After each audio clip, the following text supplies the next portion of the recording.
Hey guys, tonight we're slipping quietly into a time where the clang of armor and smell of horses filled the dawn air, but instead of focusing on the noise of war, we're going to explore something a little stranger. The gentle, irrational, oddly comforting superstitions medieval soldiers believed before battle. Because believe it or not, before strapping on swords and marching into chaos, some of these warriors were mostly concerned about which boot to put on first. So, before you get comfortable, take a moment to like the video and subscribe, but only if you genuinely enjoy what I do here. And let me know where you're tuning in from and what time it is where you are. It's always fun to see who's out there, keeping strange hours with me. Now, dim the lights, maybe turn on a fan for that soft background hum, and let's ease into tonight's journey together. You're standing in the dirt of a makeshift camp just outside the city walls. It's still dark, but there's that strange, alert silence that comes just before sunrise. The fire has died to ash. Your armor is cold to the touch. Nearby, another soldier is muttering to himself, bent low over a wooden bowl of water. He isn't praying exactly, just whispering. And that's your first hint that today might not be about strategy or strength, but about rituals, habits, and deeply held beliefs that no general would dare question. Because the first thing drilled into your head as a recruit, long before swordplay or riding, is this: don't put your left boot on first.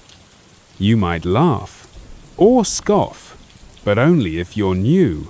Veterans don't joke about the boots. They've seen what happens. You crouch beside your worn leather gear, right boot first, always, even if your left foot is closer, even if your right ankle is sore. Doesn't matter, that's how it's done.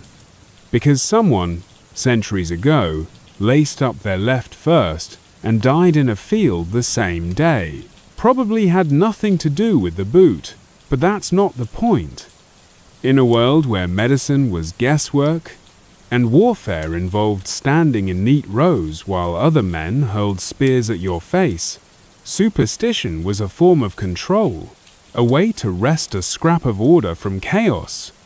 So if your entire platoon decided that left boot first meant doom, then you followed suit no questions asked. And it wasn't just boots. There was a whole unspoken checklist that hovered over morning routines. Did you hear a dog howl last night? That's a bad sign. Did your belt not come loose? Battle's off. Did your sword fall over in the dirt? Might as well dig your grave now. But the boots, those were universal. One foot, then the other. And if you messed it up, you took the whole thing off and started again. No one watched. No one judged. Because they'd done it too. Historians still argue whether these little rituals truly shaped behavior or were just desperate habits born of fear. But they crop up again and again in letters, in journals, even in graffiti scratched onto barracks walls. One scratched note from a Flemish mercenary reads, "Right foot," or "right funeral." Charming. And of course, this wasn't limited to Europe. Across the Islamic world, warriors tied amulets around their ankles to guide their feet in battle. In Japan, samurai sometimes tucked talismans into their tabi socks, carved with lucky characters. No matter the culture, feet mattered. Steps had to be taken correctly. Because if the foundation is cursed, everything else tumbles down. And think about it, you're a soldier.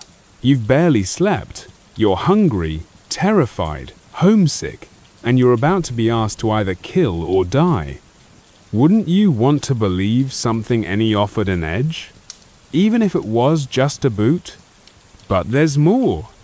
You finish dressing, armor snug, weapons checked, your squad assembles in the mist, and still, someone is kneeling, retying their boots, right first, always. Because if just one person gets it wrong, the whole unit might suffer, and no one wants to be the cause. The camp slowly stirs to life. Officers bark orders, horses whinny, the cooks ladle out something thick and grey, but everyone still glances at their boots, right, then left. One superstition among many, but maybe the most important. And somewhere, someone inevitably forgets. They're late, rushed, still groggy, and they slap their left boot on first. You all pretend not to notice. But a few glances are exchanged. A silence hangs a little heavier, and someone maybe you find yourself wondering if it's too late to quietly switch boots again, just in case. Because the logic doesn't matter. Not here, not now. On the eve of a battle, fear and faith often become the same thing. You mount your horse, or join the front line, or take your post on the ridge. Wherever you are, you feel the tug of the leather. Right boot, lucky boot, safe boot. And deep down, you know it won't stop a spear. It won't deflect an arrow, but somehow it helps, just a little. Because when chaos comes, and it always does, you want to believe that something, anything, is on your side. Even if it's just your boot. It's not even noon, and already the sky feels thick. You're standing in a line that stretches down the hill just behind a small wooden church. Your comrades are quiet not out of reverence, but because every man here is staring into his own thoughts, you included. But while the others might be reciting prayers or reviewing formations, your mind is fixed on something else entirely. The chicken, specifically, the one that didn't crow.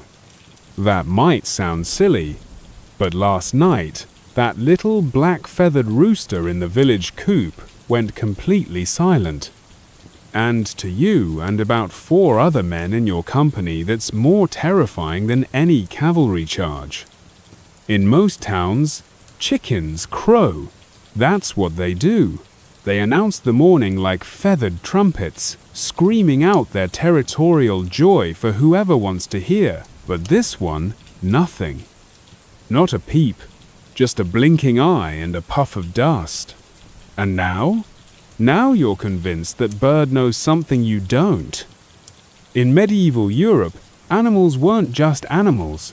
They were omens, messages, sometimes spies for the devil, depending on who you asked. A black cat crossing your path? Cursed? A raven on the roof? Someone in the house would die. A dog howling at dusk?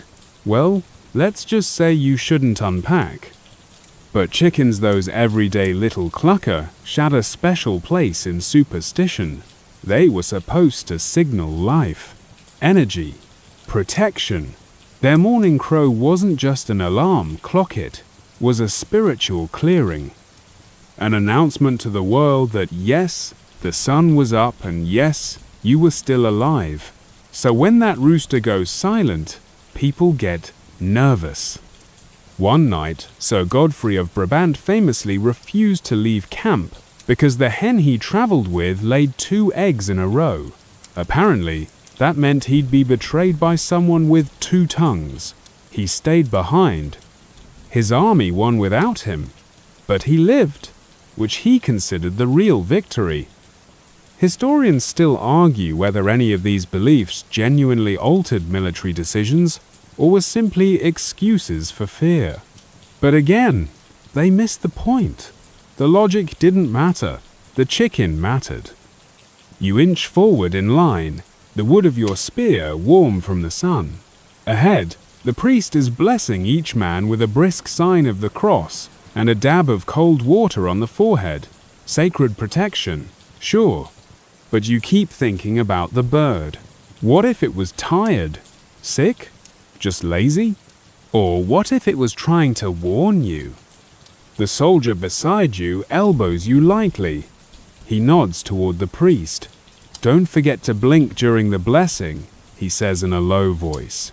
If you don't blink, The devil can sneak in through your eyes. You raise your eyebrows. He's serious. So now you've got two things to worry about: the chicken's silence and your blinking reflex. Wonderful. Welcome to pre-battle prep in the Middle Ages.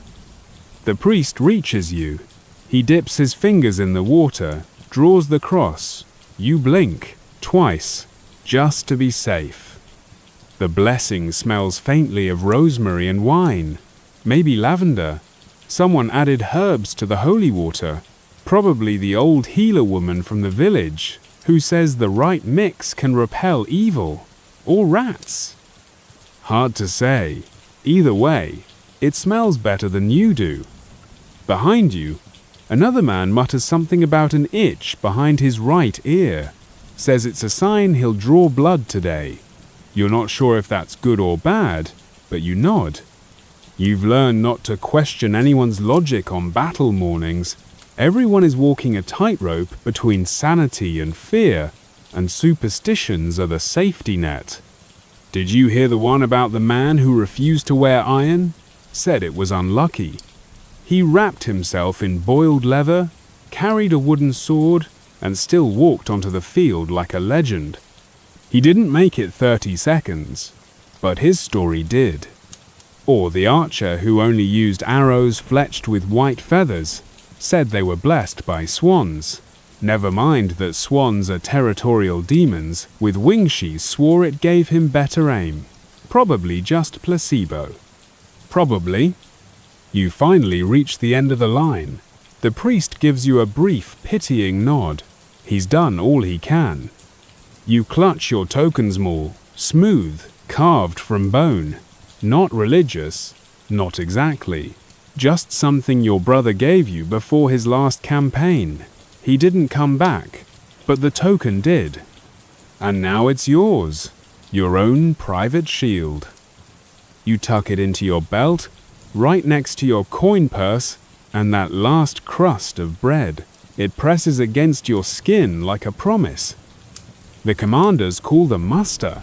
Men shuffle into rows, form up. But before you move, you glance back at the coop. Still quiet. No crow. You take a breath and step forward anyway. Because superstition might guide your thoughts, but courage still moves your feet. You're standing under a crooked elm tree, waiting for your turn to get your armor checked. It's not regulation, not really. It's a patchwork of whatever your uncle left you, and whatever you've managed to swipe, trade, or bribe your way into owning. One shoulder plate is newer than the other. Your greaves don't match, but it holds together, mostly. What you're more concerned about, however, is the toad. It's nestled quite intentionally in the pouch of the soldier to your left. He calls it Grimbold. You don't ask why, but the man has spent the past 10 minutes whispering to the amphibian like it's a veteran advisor. "Tell me if they come from the left," he murmurs. "Croak twice if it's the archers first." The man looks perfectly sane. Clean beard, well-oiled armor, straight-backed. But the toad is part of the routine. You've seen him do this 3 times already, each time before a skirmish. He's still alive, which makes Grimbold officially a good luck charm. Strange? Definitely. But in a world where blood and mud are your most reliable companions, weird comforts can be the strongest. Superstitions in medieval armies weren't always dramatic. Sure, some were soaked in ritual, but others were subtle, like refusing to wash your undertunic before battle, it would wash the luck out, or sharpening your sword only with moonlight, sunlight. Apparently, angered the blade spirits.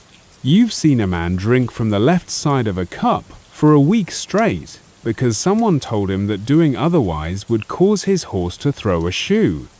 Historians still debate whether these beliefs stemmed from deeper spiritual systems, or if they were just coping mechanisms, small levers of control in a world where everything else was chaos. Either way, you've picked up your own quirks. You wear your boots unlaced on the left side. You never eat meat on Thursdays. And you always step onto the battlefield with your right foot first. That last one, that's what your father did. And his father before him. You don't even know why, but you do it anyway. You glance over at the toad again. It blinks. Once. That's good, the soldier says softly. You decide not to ask what it meant. Your captain strolls by, pausing to inspect your belt. He doesn't mention your mismatched gear.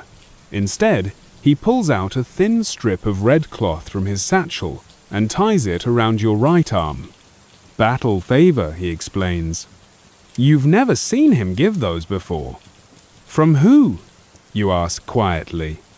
From the laundress. She said you always tip. You blink, then smile. Maybe kindness really is good for something. He walks on. You stand there for a while longer, feeling the wind shift. The leaves rustle a bit overhead, and a small knot of men nearby begin muttering about it. If the wind blows from the west, it favors the bowman, someone says. From the north, it means winter comes early. Bad omen for the wounded. Someone else spits into the grass. I heard if a swallow circles above the camp, the youngest man dies first. And now everyone's watching the sky. It's like this every time. A little cloud becomes a prophet. A drop of rain becomes fate. You've seen whole units hesitate at the sight of a fox crossing the path. Once, a battalion refused to enter a glen because an owl hooted 3 times in the distance. The general was furious. The men refused anyway. The glen was later found to be a bandit nest. The owl, apparently, knew better. That's the strange thing about belief. Once it roots itself into your boots, you carry it everywhere. One soldier you knew, years ago, wouldn't speak for 3 hours before battle. Not a word. He said it preserved the breath for when it was truly needed. No one ever challenged him. Not even the officers. When he finally did speak, right before the charge, it was always the same sentence. God guide my hand. You remember his face. Calm. Resigned. He never flinched. He died in a ditch somewhere past the river. But everyone still talks about him like he's here. You shift your weight from one foot to the other. The ground is soft under your boots still moist from last night's storm. Another soldier crouches nearby and presses his hand to the mud, then to his chest. Still warm, he mutters. The earth accepts the blood. That's not comforting, but you nod anyway. It's almost time. You tighten the straps on your breastplate, adjust your helm, you pat the pouch where your token rests. Then you whisper the same phrase you always do for words in a language you barely remember. Your grandmother taught it to you, said it would keep your soul tied to your body. You've never dared to not say it. You glance once more at the toad. It croaks. Just once. The soldier smiles. And somewhere deep inside, so do you. The sun is high now. Not quite noon, but close. Its heat slicks your armor in a thin sheen of sweat and stubborn dust. You're on the march again. Each step sinks into soft earth, and each footfall makes a dull squish. No one talks anymore. They just walk, breathe, and occasionally glance at the horizon like it's about to reveal secrets. Your unit moves as one long, trudging line. Dust clings to eyebrows and lashes. You're all headed to the edge of a valley, the same one you've heard tales about for years. Never fight on Hollow's Bend, they used to say. It remembers. You never asked what exactly it remembers. You do now. Your commander hasn't said a word about the stories, but he did something odd this morning. He walked the perimeter of the camp 3 full times before sunrise, muttering into his sleeve and stopping at every cardinal point to spit and toss a pinch of salt. He didn't even look to see if anyone noticed. So yeah, the valley remembers something. And apparently your commander does too. Historians still argue whether rituals like that were common or just personal tics. But the accounts don't lie. There are letters, scribbled margins in monastic chronicles, even battlefield poems with lines like, "He spat due west to ward off death and offered iron northward thrice." If it rhymes, it's probably truer close enough. The line slows. You look ahead. A tree stands crooked in the middle of the road. Not big, not imposing, just wrong. It's growing at a slant, its bark split open like an old wound, and every soldier gives it a wide berth. No one says anything. No orders, no jokes. You follow suit. You glance to your right and notice a small bundle hanging from a spear haft. It's nothing fancy, just 2 sprigs of dried herb, a feather, and a bit of cloth twisted into a braid. You know that braid. That's mourning thread.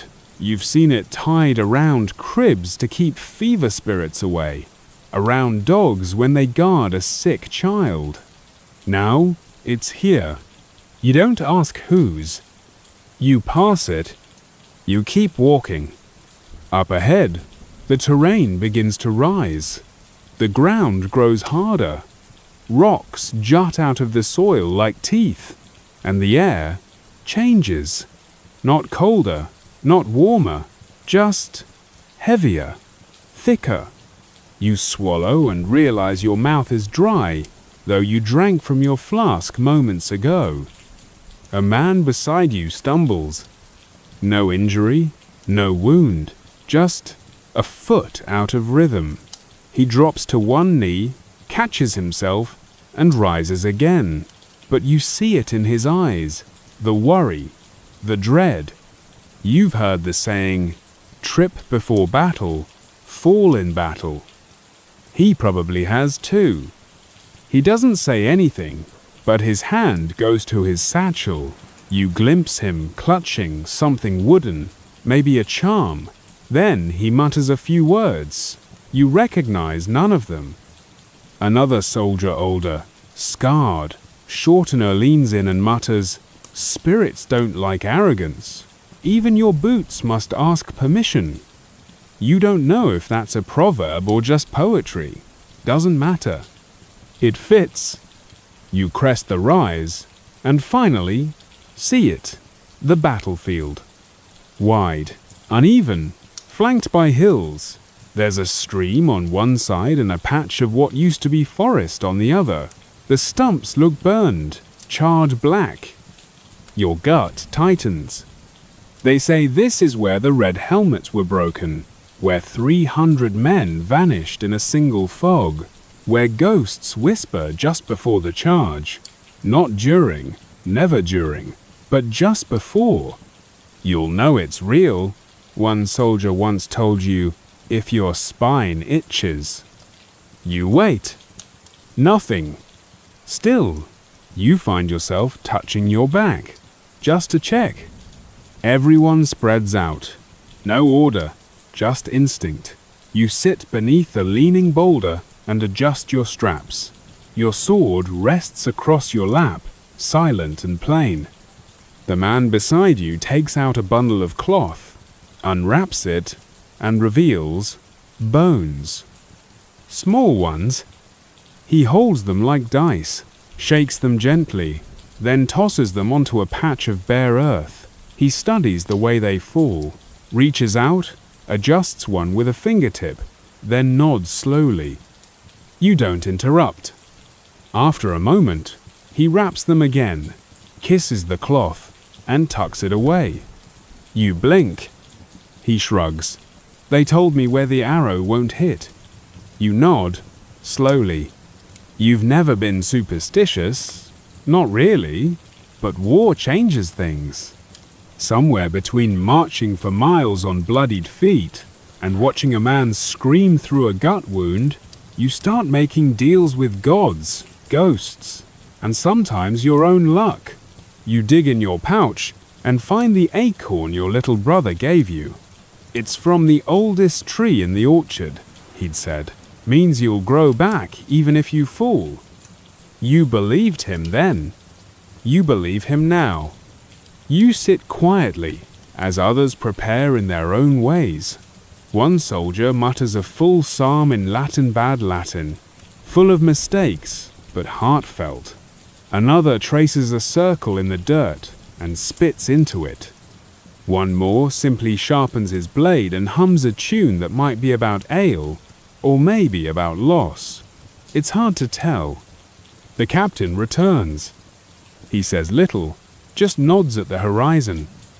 They're near. Everyone stands. And you feel it, the collective breath, the silence, the weight of 50 different rituals, charms, prayers, and superstitions all layering over the field like morning dew. You swear the air itself is holding its breath. You rise. Your feet are steady. Your right boot goes forward first. The toad, if it's still with that soldier, says nothing. Maybe it doesn't need to. You touch your acorn. You whisper your 4 words. And as the horns sound, as the line moves, you march into the field not with certainty, but with familiarity. Because whatever lies ahead, steel, mud, flame, or fear, you carry your ancestors, your habits, and the little things that help you pretend that survival is something you can earn. Even if it's just by tossing bones or not stepping on cracks, you've survived the day. At least this one. By nightfall, the sky deepens into that ancient bruised color you only see after fire and fear. No one talks much. A few wounded mutter in their sleep. One man laughs too loud, too long, and alone. He quiets when the commander passes. You find your spot in the camp, near the edge where the grass hasn't yet been trampled flat. The earth still smells like roots here.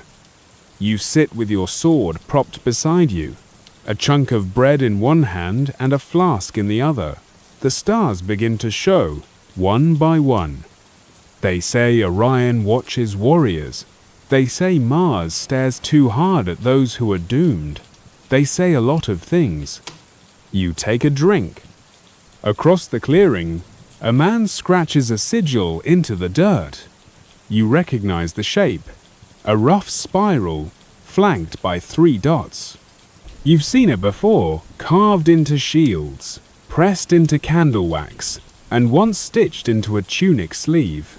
It's not in the Bible, it's not Latin, but it's old. Maybe older than even the words we use now. You've asked before what it means. Answers vary. Protection, one said. Binding, said another. And once, when you asked a veteran with a shaking hand and a stitched eye, he replied, "It keeps the hungry ones out." You didn't ask who the hungry ones were. Some doors are best left closed. Behind you, someone tosses a bundle of twigs onto the fire. They don't catch, not at first, but when they do, the flames ripple in strange colors, green and blue, and something in between. The fire pops. A few soldiers mutter. One spits. A man next to you leans in, low and careful. "Willow," he says, "wards off restless spirits." You nod. Of course it does.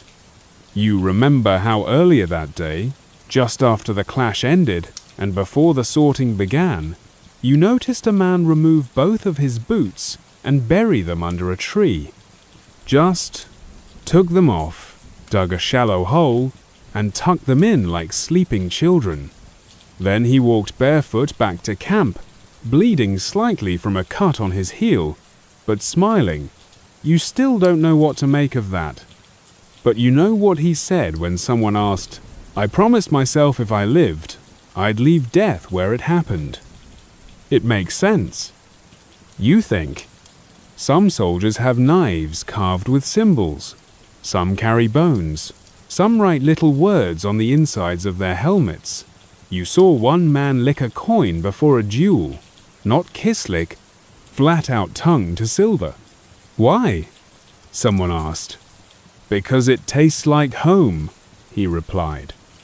Historians still argue whether such superstitions had military significance or were just personal quirks, but they appear again and again in the records. Manuscripts mention talismans and omens. One French knight reportedly refused to fight unless he saw a black horse defecate before dawn. A German mercenary believed his socks had to be mismatched. In England, a bowman swore by the luck of a boiled onion in his left boot. And then there's the food. Before battle, meals become rituals. You don't just eat, you prepare. A boiled egg is good luck if peeled from the narrow end first. Bread must never be torn, only sliced. If you spill your drink, you must spill again on purpose, risk drawing the eye of something far worse than the enemy. Tonight, your meal is simple. Bread, salted meat, a dried fig. You eat each in silence. You save the fig for last. Always the fig, because someone once told you that the sweetness is a reminder. If you die tomorrow, let your tongue remember joy. It sounds foolish. You eat it anyway. Sleep doesn't come easily. Men toss and shift on the hard ground. The fire burns low. A hound bays once, far off, and is answered by nothing but the wind. You curl your fingers around your amulet. It's not religious. Not really. Just a ring of copper you found near a stream as a child. It buzzed in your hand then. You swear it did. Maybe from the cold. Maybe from your imagination. Either way, you never let it go. The commander walks the camp. He doesn't speak. Just walks. Twice clockwise. Once counter. Stops at the edge. Then returns to his tent. You watch all this from your blanket. You're not sure whether to feel reassured or worried. He believes something. And that's something. You hear whispering. Not close. Just past the fire, behind a wagon. You're not alone in noticing. Two others sit up. One makes a sign across his chest. The whispering continues, faint, like wind through reeds. You get up and walk toward it, slowly, carefully. You find nothing. Just sacks of grain. One open. You close it. You say nothing. Back at the fire, someone has started singing. Low, off-key, but steady. It's an old tune, about a knight who lost his name but kept his heart. Each verse ends with the same line, and the stars forgot to watch. You like that line? It feels true. Before you sleep, you find a stick and draw something into the dirt beside your bedroll. You're not an artist. It's just a symbol, a circle, a line, a dot. You don't know why, but you draw it anyway, because it feels like a shield. And when sleep finally comes, it carries you not into dreams but into stillness, a kind of waiting, the kind that soldiers know too well, where tomorrow might be swords and screaming or another long march into nowhere. But for now, the fire crackles, the charms lie quiet, the valley doesn't whisper, and your soul, wrapped in thread and fig and dirt symbols, holds tight. The church bell tolls again in the distance, its voice slow and solemn. Somewhere beyond the hills, another woman has been judged. You shift your weight where you kneel, your knees pressed into straw, your fingers sore from where rope once held them too tightly. You are not in a cell anymore, but you are not free. A cold stone chapel welcomes you with candlelight and whispers. And at the far end, behind an altar that smells of dust and ash, a man with soft eyes and a careful voice prepares for your questioning. This is the interrogator, not the one with clubs and fire. No, this one is clothed in scripture and scented in incense. He doesn't raise his voice, he smiles. He speaks Latin and the local dialect, and he leans forward when you speak, not to frighten you but to make you feel heard. This is more dangerous than chains. You know this. You've been taught to fear the rack and the dunking stool, but no one warned you about the kindness of men like him. He gestures to the cushion on the bench across from him, his hand slow and precise. You sit, you fold your hands, you try not to tremble. The fire behind him crackles. The room is otherwise silent. You have nothing to fear here, he says, in a voice so soft it almost disappears. We are only seeking the truth, and you do want to tell the truth, don't you? You nod. Of course you do. Of course. He begins with simple things. Your name, your village, your family. He confirms what you already told the guards. Then he asks again, differently, then again, then again. It's not the questions that are cruel, it's the repetition, the gentle circle, the net tightening word by word, and always that soft smile. Did you ever feel unusual? He asks. Perhaps as a child? Strange dreams? Animals that followed you? Women who said things that seemed off? You answer, sometimes no, sometimes yes. It doesn't seem to matter. Your words are like threads. He weaves them as he chooses. You mention once how a cat used to sit outside your door, how it always seemed to know when you were ill. His eyebrows raise a fraction. And what color was this cat? Black, you say. Of course it was. He nods, notes something in the parchment before him. You don't see what he writes. You never do. This goes on for hours. There is no yelling, no slamming of fists. Only questions, only your own voice slowly unraveling in response. When you ask for water, it is brought.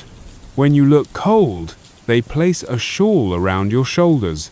And yet, despite the warmth and softness, the fear inside you grows. Because you understand now that you are not supposed to be broken by brutality. You are meant to be broken by civility. That way, when you confess, it looks like consent. He leans back, finally, clasps his fingers, asks, "And when did the devil first visit you?" Just like that, calm. As though he were asking when you last visited market. You open your mouth, then close it. He waits. Historians still argue whether these interrogations were more about power or belief. Did the church truly fear witches?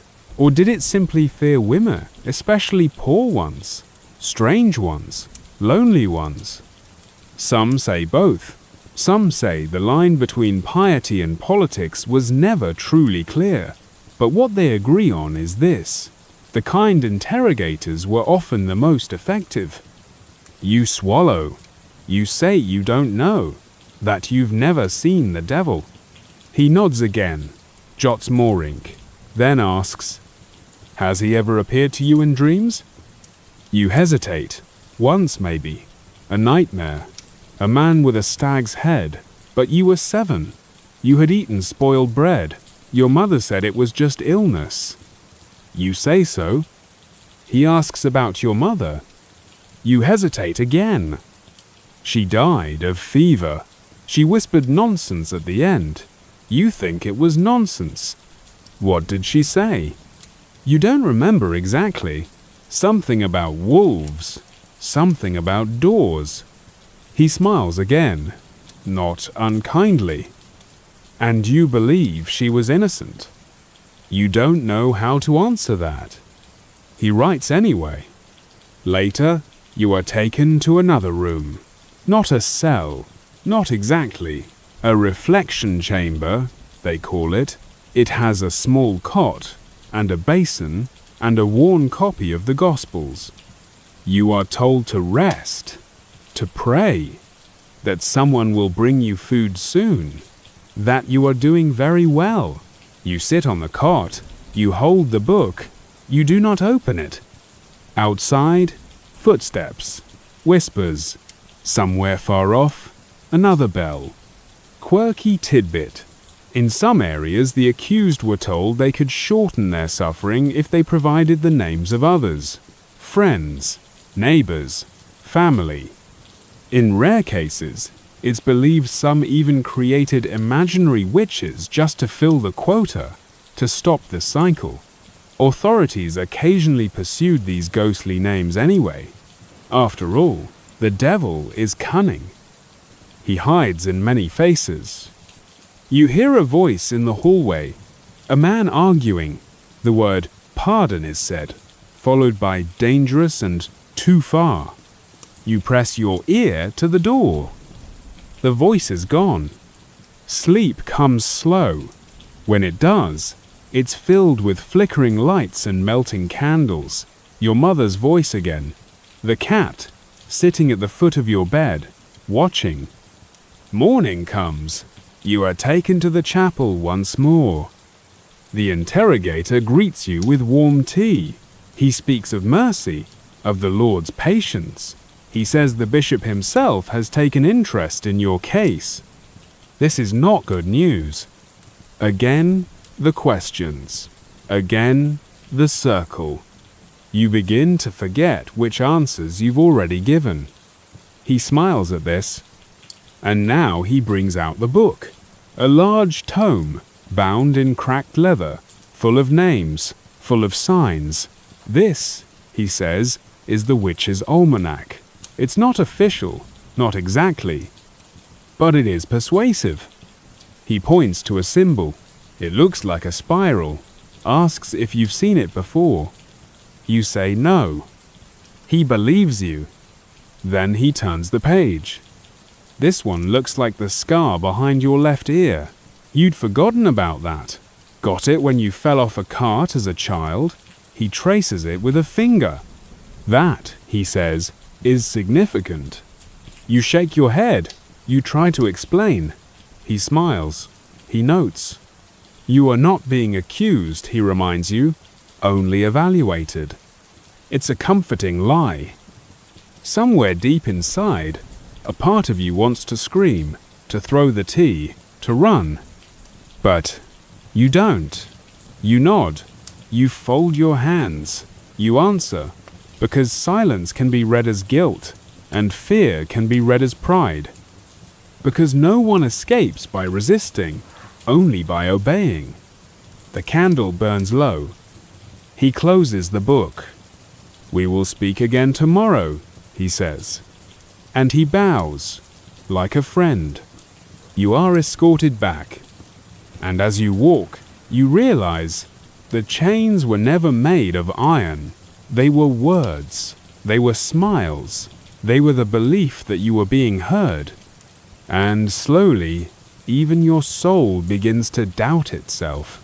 By now, you've heard of saints in swords and horses that tremble before doom. But there's another realm where superstition settled deep into the flesh and bone of the medieval soldier. The art of personal protection, not with armor, but with charms, relics, and the occasional strategically hidden frog. Yes, a frog. We'll get there. You've been in this campaign long enough to know that armor only does so much. It chafes, it dents, it traps heat, and rattles loudly enough to announce your presence to every arrow within a quarter mile. So, like many around you, you start turning to the invisible, the things that might protect your body by convincing your mind. The first of these is the relic. Everyone wants one, ideally a splinter from the true cross, but failing that, a finger bone from a saint, a sliver of St. George's shield. or even a blessed cloth that once touched a martyr's robe. Never mind that most of these are fakes, little bits of wood from some forgotten fence, or bones that once belonged to a long-extinct goat. What matters is that they feel real, that you believe they matter. Soldiers wore these tucked under their tunics, sewn into sleeves, or even hung inside their helmets. Mainstream historical fact, pilgrimage routes like Santiago de Compostela or Canterbury weren't just for redemption. They were popular because relics obtained along the way were believed to offer divine protection not just for the soul, but for the body, especially on battlefields. A quirky tidbit? Some soldiers believed that if you wrote the entire Lord's Prayer backward and wrapped it around your foot in parchment, you would be invisible to arrows. Others sewed miniature iron horseshoes into their doublets to repel evil humors. One knight in Bohemia carried a small velvet pouch with a dried mole paw and a tooth from a black dog. He swore it protected him from being cursed by his enemies' wives. A surprisingly common concern, apparently. Historians still argue whether these practices were tolerated by church authorities or quietly scorned. After all, relying on a rabbit's foot while wearing a cross wasn't exactly doctrinally sound. But as usual, field theology and cathedral theology were different animals. You, like many, make choices not for doctrine but for comfort.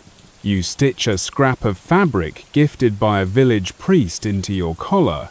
You mutter a half-remembered Latin line before each march. You don't fully believe, but you don't not believe either.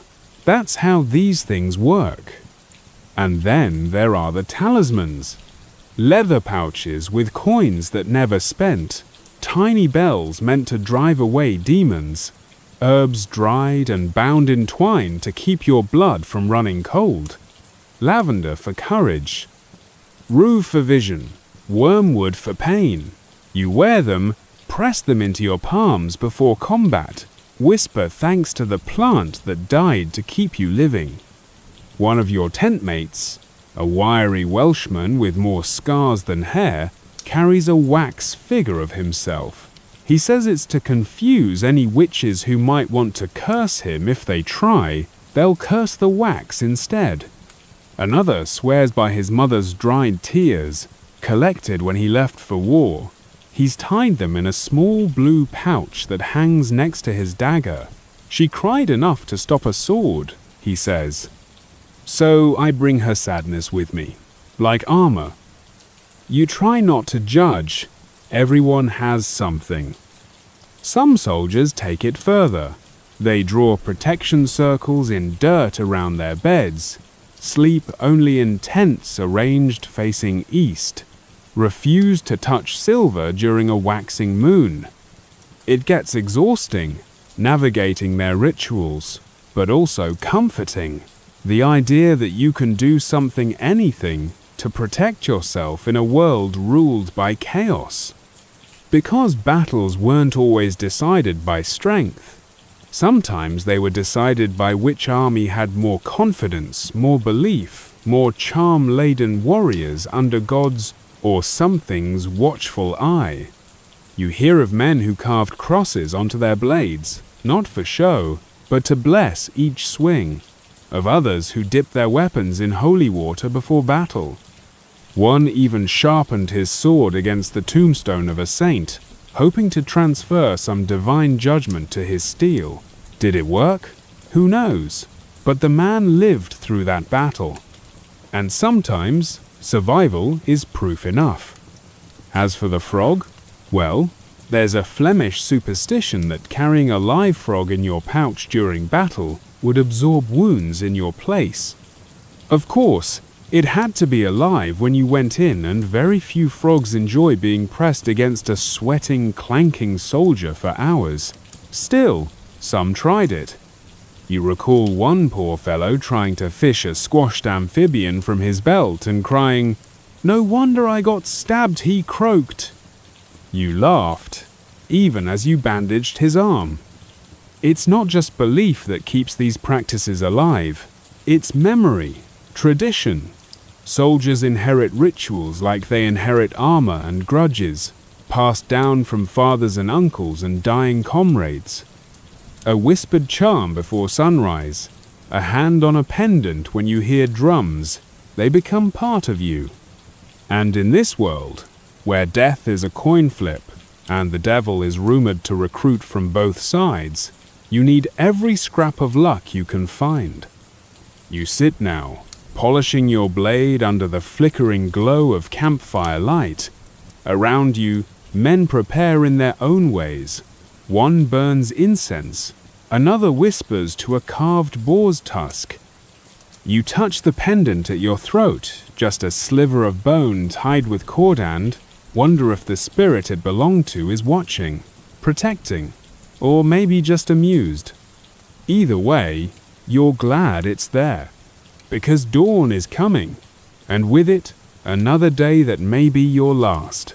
But tonight, you sleep with charms tucked close, a prayer half formed on your lips, and a frogless belt pouch. Just in case.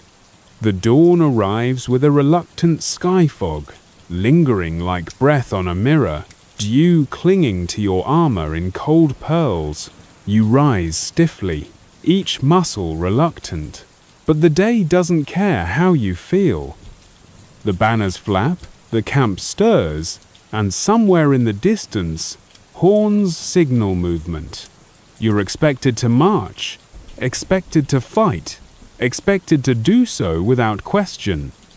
But before you shoulder your spear, there's one more ritual to perform, one that almost every medieval soldier, regardless of rank, language, or faith observes with quiet consistency, the ritual of signs. No, not magical glyphs drawn on your shield. We're talking about everyday sinsemans. You check your boots for spiders, a bad omen. You glance at the sky. If the crows are circling left, good luck. Right? Disaster. You cough twice, spit once, then whisper the name of someone you've lost, just in case they're still listening. It might sound ridiculous to a modern mind, but back then, everything meant something. A black cat on the road, a dog barking during morning prayer, a sparrow flying through your tent, each one a potential harbinger of survival or doom. And when your life hangs on the edge of a sword, you start clinging to anything that promises even a sliver of control. Mainstream historical fact. Many medieval soldiers were deeply superstitious, not because they lacked faith, but because they were drenched in it. Christianity may have dominated Europe, but it left plenty of room for folk beliefs, regional legends, and personal rituals. You could believe in the Trinity and still think sneezing before battle was a sign the devil had touched your soul. The church tolerated this, up to a point. A quirky tidbit: there's a documented account of Norman knights who refused to march after a hare ran across the road in front of them. The solution? They halted the army, captured the hare, baptized it, then cooked it, and ate it as a sign of dominance over fate. No one could accuse them of lacking commitment. You remember your own omens well. A lucky pebble you found as a boy, worn smooth by countless fingers, and 100 battlefield brushes. You once avoided a mission because your shadow landed across your left boot. A bad sign. Your commander laughed. But he died that day. You didn't. Historians still argue whether these belief systems were psychological crutches or actual coordinated systems of battlefield behavior. Some say soldiers used omens to forge camaraderie, to test each other's nerves, or even to delay unpleasant orders. Others insist they were dead serious life, and death serious. You nod to a fellow soldier, and he nods back, touching the iron pin hidden behind his ear, a sign between you, not friendship perhaps, but mutual belief. An unspoken pact that you both hope today isn't the day. Marching into battle, you begin to notice things. The shape of clouds, the rhythm of your breath, whether the left foot or the right hit the ground first. You try not to count, but you count. 13 steps past the broken log. Another bad sign. You whisper a correction charmone you half invented and step again. Then there's the battlefield itself. Before a single sword is drawn, you and your comrades scan the field like augurs reading entrails. Mud too thick on one side? A trap. A strange bird circling above. A warning. The direction of the wind? Vital, not just for archery, but for omens. A south wind could mean betrayal. A north wind, the presence of ancestral spirits. East, you're lucky. West, better pray harder. You've seen men cry before a battle because they dreamed of teeth falling out widely, believed to predict death. You've seen soldiers refuse to fight because their horse wouldn't cross a stream. You've seen commanders cancel attacks because the bread at breakfast crumbled in the wrong way. But superstition isn't always fear. Sometimes it's hope dressed in ritual. Before the charge, a knight kisses the hilt of his sword 3 times. A squire knots his belt with a certain number of twists. Another soldier, eyes closed, repeats the names of every family member he can remember. I bring them with me, he says. They'll help me stand. You start to see the rituals not as quirks but as shields, invisible ones, woven from belief, fear, memory. You have yours too. You always tap your helmet twice before lowering the visor. You never speak during the final prayer, and when you march, you hum a tune your mother sang once, something about barley and stars. The battle begins. Steel clashes like thunder. Arrows buzz like wasps. You move, swing, duck, breathe. There's no time for signs now, just survival. But in the middle of chaos, you notice small things. A feather on the ground, a horse that won't stop screaming, the pattern of blood on your glove. Your mind registers each one, searching for meaning. And then, silence, or something like it. You stand, covered in grime and exhaustion. You're alive, barely. Around you, others lie stiller, groan in pain.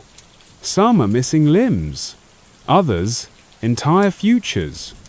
You sit beside a tree, unable to move, and in that stillness, the omens flood back. Did the signs help? Or was it chance, fate, training? You reach into your tunic and feel the pendant there. Smooth, warm, whole.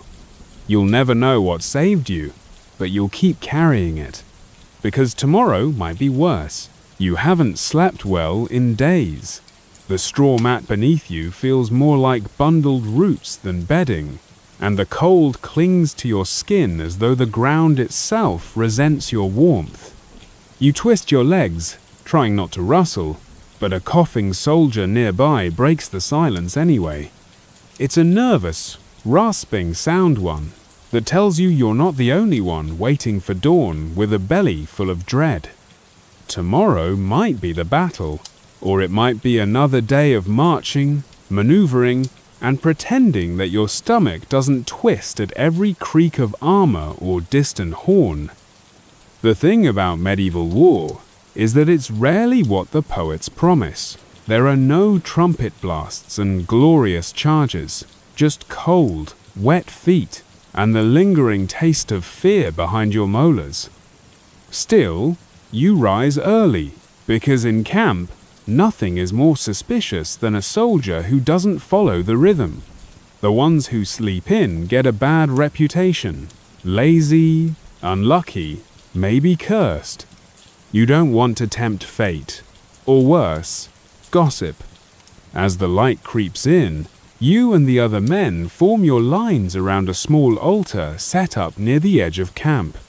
It's nothing grand, just a flat stone with a bit of ash and a single sprig of rosemary laid crosswise. A chaplain stands nearby, lips moving in what might be Latin. You pretend to understand. You even nod solemnly at the right moments, but your mind drifts. You're wondering if you packed your token small things stuffed into your belt pouch before every battle, a strip of leather from your mother's apron, a coin you found the day before your first fight, a wooden bead carved with a star that you're pretty sure isn't Christian, but the shape just feels right. They're not holy relics, strictly speaking, but they're yours, and to go into battle without them would be like marching in naked. Across the camp, another man, a veteran by the look of his bent shoulders and deeply lined faces, painting a strange mark on his helmet. 3 dots inside a triangle. You've seen it before, and it's not from the church. Some say it's old Celtic. Others mutter it's pagan, but no one tells him to stop, because he's survived 3 campaigns, and that kind of longevity earns you privacy. You edged closer, curiosity pulling stronger than caution. What's it mean? You ask. The man grins without looking up. It means the sword misses. You blink. Like magic? He chuckles. Like memory. Every fight I survived, I added a dot. When I get to 6, I retire. You don't know whether to laugh or be impressed, so you just nod. Superstition doesn't have to make sense. It just has to hold your nerves together. There's no handbook for this. No proper priestly rite that includes mixing ash from a burnt stable with chicken fat and smearing it on your spear shaft. And yet you saw another soldier doing just that last week. Swore it made his aim true. Historians still argue whether these battlefield charms actually serve tactical purposes or were just the medieval version of coping mechanisms. But when a man's hands are trembling, and his next heartbeat might be his last, he'll cling to whatever logic helps him breathe. Later that day, as you march, you catch sight of another common ritual: soldiers spitting into their left boot before putting it on.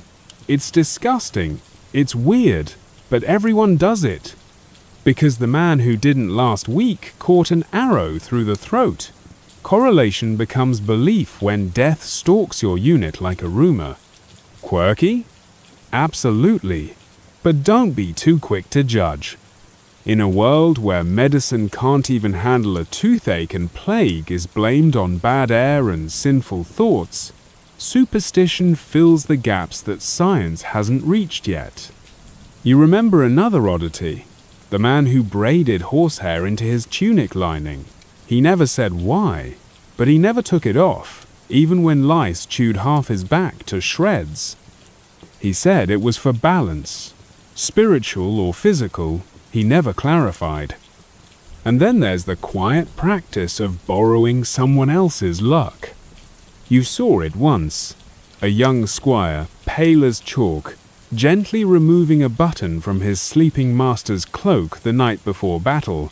He didn't steal it, he left one of his own in exchange as smaller, duller. But he whispered, "Trade you for tomorrow." What's funny is, the knight survived. The squire didn't. It makes you wonder, was it luck? Or simply the cruel irony of a world that plays dice with your life every morning? You're no philosopher, but walking under that grey sky, mud caking your boots, your mind wanders. There's comfort in these rituals, as silly as they seem. They create a rhythm. They remind you that you've done this before, that there's a pattern. And if there's a pattern, maybe you're not completely powerless. You reach the hill crest. Below, the battlefield unfolds an open plain with hedges at the edges, just like yesterday's rumors promised. Flags twitch in the wind. Horns bleat low and tired. Soldiers check their belts one last time. And beside you, someone mutters a prayer not to God, but to the wind. It's a strange one. You've heard it before, though. Carry the fear from my chest, he says. Bury it in the grass. Simple, beautiful, and not in any religious text you've ever seen. The man who says it carries no cross, no beads, no visible sign of piety, but his eyes are calm. Maybe that's what faith looks like in war. Less about saints, more about surviving. And then, the worst sound comes. Nothing. That awful silence just before the storm. The kind that makes your heartbeat sound like a drum in your ears. You close your eyes, mouth dry, throat thick, and you reach into your pouch. The leather strip, the coin, the bead, still there. You can't control much. But you can control this. A few feet away, another soldier opens a small pouch and throws powder into the air. It sparkles faintly before vanishing. Crushed quartz and rosemary, you think, a charm against steel. Does it work? You don't know. But the arrow that kills him comes from behind, not the front. Make of that what you will. When the order finally comes, you move. Not because you're brave, but because everyone else is. And it's better to die among the crowd than be cut down running. As you march into chaos, you feel the small items press against your side, warm now with your body heat. They don't speak, they don't glow, but you feel steadier. Luck? Maybe, maybe not. But they brought you here. And if you live through this, if the mud doesn't swallow you and no spear finds your ribs, you'll add something else to the pouch. A pebble, a feather, a tooth, a memory.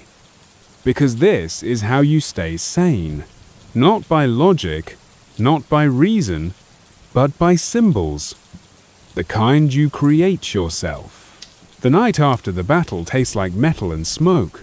Not literally, though. There is still dried blood crusting your lips, but in the way your tongue curls when you try to swallow, and everything seems burnt and bitter. You made it. Somehow. But it doesn't feel like victory. It feels like silence. Too much silence. The kind that presses into your chest and makes you second guess whether you're still alive or just floating in the fevered half-light between this world and the next. Around you, men move like shadows. No cheering, no songs, just the dull drag of armor and the wet squelch of boots over trampled earth. The field didn't care who won. It simply took what it was due. Bodies are strewn across the mud like discarded puppets. Some are twisted in unnatural ways. Others look peaceful, eyes closed, hands resting across their stomachs as if they had time to arrange themselves for death. You know better. You were there. They say battle bonds, brothers, but no one talks now. You just nod when eyes meet, a kind of mutual recognition. You're alive. I'm alive. That'll do. You slump beside a half-collapsed cart, your legs too tired to care what might be hiding in the shadows. The weight of your armor feels heavier now that the adrenaline is gone. Your bones ache. Your shoulders throb, and your left wrist twitches each time you try to relax your grip. Your hand is still clenched. You pry it open. There, pressed against your palm, is the leather strip from your mother's apron. You didn't even realize you were holding it during the charge. You must have squeezed it tight through the whole fight. It's warm, damp with sweat, and still intact. You laugh. It's not a happy laugh, more of a release. The kind that bubbles up when you realize you've kept yourself alive using sheer stubbornness and scraps of old cloth. Across the field, a group of soldiers tends to the wounded. One carries a jar of something thick and yellow-green, slathering it across gashes with a wooden spatula. You recognize the smell comfrey and goose fat? It's not exactly medicine, but it's what they have, and for now, it's enough. A priest wanders among the injured, offering last rites, though he mumbles most of the Latin and seems to skip the truly gory cases. Maybe even holy men have limits. You hear murmurs of a Storius soldier who bit off his own thumb rather than be forced to wield his sword again. Others call him mad. One calls him a saint, but no one disagrees that he survived. And maybe that's all anyone really wants. Later, around a smoky fire built from scavenged arrow shafts and broken shields, the stories begin, quietly at first, then bolder. "They hit my shield first," one man says, cradling his bandaged arm. "Twice. If I'd led with my left." Another holds up his good hand. "Remember that fox skull I tied to my belt? Guess it worked." You nod along, adding your own tale. You don't say much, just mention that your pouch held. Everyone nods. That's all it takes. Tomorrow, you'll have to march again. Orders are already whispered that the next town might resist, that another Lordon with a grudge refuses to bend the knee. More fighting, more dying. But tonight, you rest. You lie back against your shield, the curve of the wood oddly comforting. The stars above you blur behind smoke and fatigue, but they're there, constant, distant, unbothered. And for the first time in weeks, maybe months, your breath slows. You survived. No glory, no songs, just breath, just one more night under the sky, wrapped in cold and memory and the quiet rhythm of a body that isn't broken. And you realize something odd. You're not afraid. Not exactly. Not anymore. Because fear lives in the unknown. And now, you know what it looks like, what it feels like. You've stared it down and come out the other side. You might not be whole, you might not be the same, but you are still here. And in the strange logic of a soldier's life, that is the truest victory. You close your eyes, let the fire crackle lull you, let the ache in your legs settle. You think about the mark you'll carve on your helmet tomorrow. One more dot, one more reminder. And maybe, when this war ends, if it ends, you'll return to the village you left behind. You'll take off your armor, hang up your pouch of charms, and maybe plant a tree in memory of the ones who didn't get to come home. But not tonight. Tonight, you sleep, and the darkness doesn't frighten you. It feels earned. The fire dies down to embers now. The sounds of the camp have for dead no more clattering pots or nervous footfalls. Only the soft rhythm of breath, like waves lapping at the edge of an unseen shore. You lie still beneath a sky so wide, it seems to stretch forever. And though your muscles ache, though your thoughts still flicker like shadows behind your eyes, your heartbeat has slowed. The worst is behind you, and that's something rare, in this world or any other. You think of your old village, of the stream behind your house where minnows used to dart like silver needles. You think of rice fields under rain, of warm miso soup, of hands that once touched yours without calluses. Those memories stay. They're the charms you carry inside now. No pouch can hold them, but they hold you. And as the stars glide silently overhead, you feel something close to peace. Not joy, not yet, but something quieter, something deeper. You breathe in, you breathe out. You are alive. And you have stories worth keeping. So rest now. There's no battle tonight, no orders, no horns. Only the hush of a world slowly healing. and the steady rhythm of your soul finally still.